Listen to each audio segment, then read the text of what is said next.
Samahan niyo ako sa pinakamagandang isla sa buong mundo, ang Port Barton, Palawan mga kapokus. At syempre nakapokus tayo sa goal natin sa lechon na yan. Saan pa makikita, isla may lechon.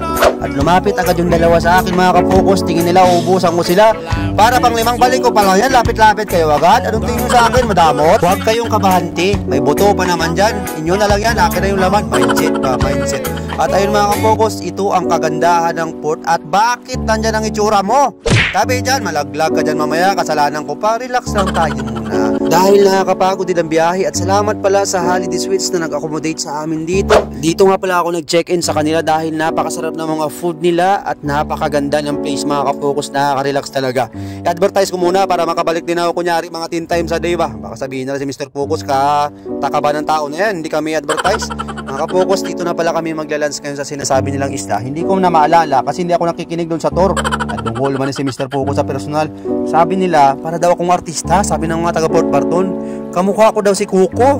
Akala ko si Kuko Martina, yun pala si Kuko Bordong. Yung kaibigan daw nila na malakas mamulutan tapos hindi nagkapalan pa mag-uwi. Lipuga ang mga tao ni ka mga hangag-hangag kay Mr. Focus.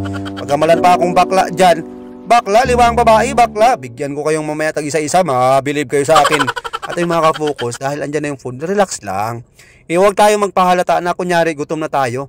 Mindset ba? Ganyan yung Pinoy. Pag niyaya ka, huwag ka munang pumunta para kunyari, formal ka ba, pero abnormal ka talaga in person. Ayun mga kapuko, sige pa sila kasi ka picture. Siging picture, hindi na makakain, gutom na ako, sige pa picture. Anong oras yan matapos picture nyo man? Ha? Ang picture daw, abutin pa ng 1 oras, pero ang pagkain namin, 5 minutes lang, kaya magpunta pa daw kami sa kabilang isla. Pero masarap yung mga hinain nila sa amin ng mga foods mga ka-focus. Tingnan nyo naman, ang sasarap niyan, di ba? May lechon pa. Sila pala naglechon yan yung mga bangkero at nagpa-picture sila sa akin. Kilala pala ako nito mga bangkero na ito. Ito lang sabi sa akin na kamukha ko daw si Kuko Bordong. Ba?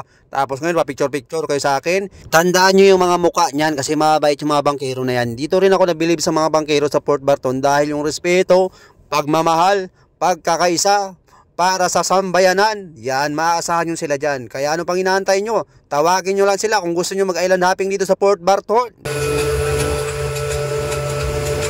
At meron din silang kayak dito mga ka-focus, kaya pwede kayo niyang magbangka-bangka. Shoutout ko muna aking kasama si Karoka TV Palawan. Singer yan sa personal mga ka-focus, galing magkanta yan. Kinanta niya ngayong I'm All Out of Love. Kaya nahilo ako tuloy sa sasakyan kay grabe man mag-drive mong pa ano-ano man ang sasakyan niya pa burit-burit ba daw. Dati daw kasi siya nagre-race guys. Yung sinasalihan niya yung magaparampa-rampa na yung pagbagsak wala na gulong. At dito na pala kami guys umalis dito sa kanilang baybayin ng Holiday Suites. At dito kami kumbaga inorient kami dito ng babae na pugi daw ako sa personal. Sabi ko salamat ha. Salamat, grabe ka informasyon talaga niyan.